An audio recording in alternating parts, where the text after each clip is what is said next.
Assalamualaikum Bunda, Bun. Ya. Bunda. Iya. Tema kita pada pagi hari ini adalah sibuk belanja online, akhirnya Al-Quran dilupakan. Ada yang baper? Banyak pertanyaan, silakan. Siapa yang bertanya? Oh, boleh. Nggak boleh. Assalamualaikum warahmatullahi wabarakatuh. Waalaikumsalam. Nama saya Nur Laila dari Majelis Taklim Riyadus Shalihat, Kalibata, Jakarta. Iya. Baper nih Bun. Iya. Saya mau tanya nih Bun. Saya kan sering sekali tuh belanja online ya. Hampir lupa apa aja saya beli. Waduh. Sampai bohong sama suami Bun. Ini punya itu, ini punya si A, ini punya si B. Karena tergiur Bun. Kayaknya ngeliat tuh diskon, apalagi diskon-diskon yang besar ya. Ya ampun, kayaknya pengen dah beli.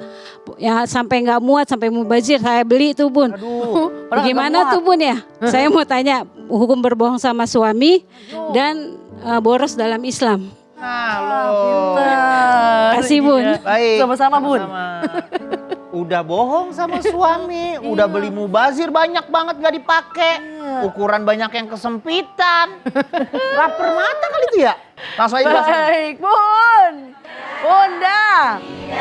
Apabila kesepakatan suami dan istri tentang peruntukan harta di dalam rumah tangga, itulah yang jadi rujukan. Contoh, papa memberikan uang sama mama nih 1 juta. 500 buat keperluan mama, 500 buat keperluan makan. Bunda pakai yang 500 ribu emang khusus buat bunda. Bunda kagak bilang sama suami juga tidak termasuk dosa karena memang sudah diperuntukkan untuk bunda. Berbeda apabila memang peruntukan untuk makan, keambil juga buat kita belanja. Sampai anak kita kelaparan, kagak makan. Bisa-bisa ngutang sama orang buat makannya anak-anak demi belanja online. Dalam fikih manhaj dikatakan termasuk perempuan yang nusuz. Makna nusuz? Perempuan yang wajib dididik karena kalau dibiarkan kelak ia akan berdosa. Dan Al-Imam Al-Hujjatul Islam Al-Ghazali mengatakan di antara kewajiban istri harus menjaga harta daripada suaminya. Artinya tidak membubazirkan. Tidak memboros-boroskan harta. Apalagi untuk belanja online. Belanja online masih teliti kan ya Bun ya. Kadang iya murah banget. Ya Allah ada 5.000 panci. Yang datang panci-pancian. Iya benar kayak begitu. Betul kan? Belum lagi COD. Ya Allah mana kurirnya udah datang jauh-jauh di pelosok. Nggak mau diterima. Karena apa ya, itu tergiur dengan harga yang murah, makanya kita mesti bijak.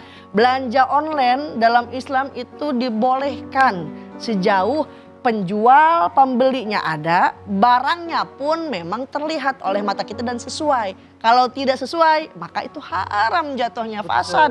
Akad jual belinya rusak. Hati Bun. Juga kalau mamanya belanja online tuh harus teliti banget. Saya mau udah sering kayak gitu. Istri saya nonton gak nih? Bun. Ya.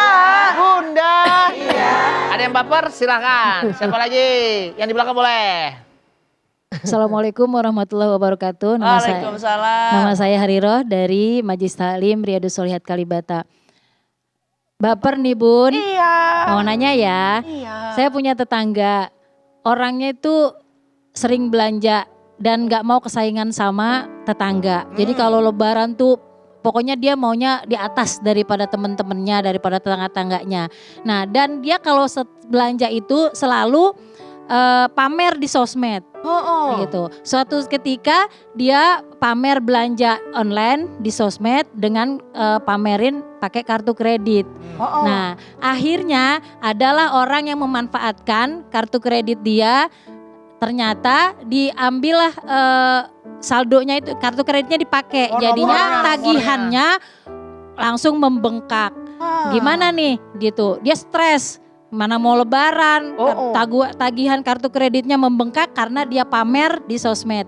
Jadi saya harus bagaimana untuk menasihati teman saya, kasihan karena dia sudah stres. Terima kasih. Sama-sama Bun. Itu kejahatan tuh ya Bang. Kejahatan ya, karena tagihan kartu kredit kalau membengkak nggak bisa dikompres terus reda Bun. Itu menjadi harus dibayarkan tuh, itu kejahatan tuh Bun ya kayak gitu. Kan ada tuh, ada 3 nomor kartu kredit tuh yang nggak boleh tuh, yang nggak boleh di publikasikan, nggak boleh orang tahu tuh, gimana tuh Bun? Bun gimana tuh Bun? Kejahatannya. Itu namanya kejahatan non konvensional. Kalau kejahatan konvensional itu kejahatan klasik, kejahatan zaman dulu itu ada pelaku, ada korban, ada saksi, ada bukti. Tapi kalau zaman sekarang yang seperti kasus tadi yang disampaikan Ibu tadi, itu korbannya nggak merasa jadi korban, tahu-tahu jadi korban. Setelah dapat Pelakunya nggak tahu yang mana, saksinya nggak ada, buktinya ada, tetapi itu pun sudah terlambat. Jadi itulah yang disebut dengan flexing, bahaya flexing. Bahaya pamer di media sosial. Dengan harapan semua orang tahu bahwa dia mampu.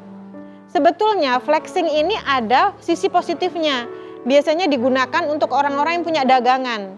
Jadi jatuhnya bukan flexing, tapi taktik untuk promosi gitu ya. Tapi kalau memamerkan harta sendiri, apalagi dengan menunjukkan barcode-nya, itu berarti sama dengan dia menyerahkan diri kepada penjahat gitu ya. Nah, apa yang harus dilakukan? Nomor 1 bertobat.